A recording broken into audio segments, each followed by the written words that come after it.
السلام علیکم ناظرین، پاکستان تحریک انصاف 24 نومبر کو احتجاج کرنے جا رہی ہے اور اس احتجاج کے مختلف پہلوؤں سے دیکھا جا رہا ہے۔ ایک بڑی انٹرسٹنگ ڈیولپمنٹ ہوئی ہے اور یہ خبر آ رہی ہے کہ جنرل فیض حمید، جن کو 13 اگست کو تقریباً 12 یا 13 اگست کو ملٹری کی تحویل میں لیا گیا تھا اور ان کا کورٹ مارشل کا آغاز ہوا تھا۔ خدشہ یہ ہے کہ 24 نومبر سے پہلے جو فیض حمید صاحب کے ٹرائل کا ملٹری کورٹ کا فیصلہ ہے وہ فیصلہ آ جائے گا۔ ملٹری کورٹ میں جو ٹرائل ہوتا ہے اس سے کچھ پروسیجر اس طرح ہے، یہ بہت فاسٹ ٹرائل ہوتا ہے اور زیادہ لمبا عرصہ نہیں چلتا۔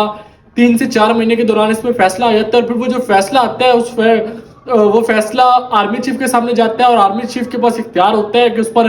معافی دے دیں، اور اگر آرمی چیف اس میں کوئی کمی کر دیں، یہ اختیار صرف آرمی چیف کے پاس ہوتا ہے، اور اگر وہ آرمی چیف اس کے اختیار کو استعمال نہ کریں تو وہ اس سزا پر عمل درآمد کیا جاتا ہے۔ اب یہ خدشہ ظاہر کیا جا رہا ہے کہ پاکستان تحریک انصاف نے جو یہ جلدی احتجاج کی کال دی ہے، اس کی ایک بڑی وجہ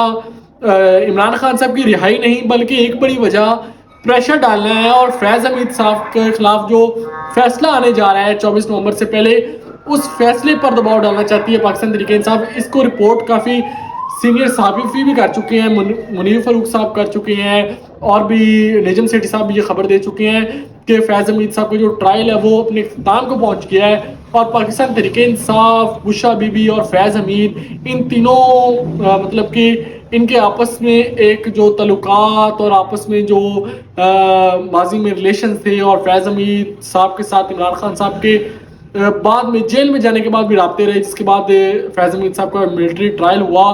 تو یہ اتنا بڑا سٹیپ پاکستان تحریک انصاف نے کیا واقعی فیض حمید صاحب کو بچانے کے لیے اٹھایا ہے، اور کیا ابھی بھی انسٹیٹیوشن کے اندر پاکستان تحریک انصاف کی کوئی وہ سپورٹ موجود ہے وہ جو 24 نومبر کو ٹریگر کر کے آ سکتی ہے، جس کا بار بار پاکستان تحریک انصاف کی جانب سے کہا گیا ہے کہ 24 تاریخ کو سرپرائز ملے گا، 24 تاریخ کو بتائیں گے کہ ہم نے کیا کرنا ہے، 24 تاریخ کو پتہ چلے گا کہ کیا ہونے جا رہا ہے۔ شکریہ۔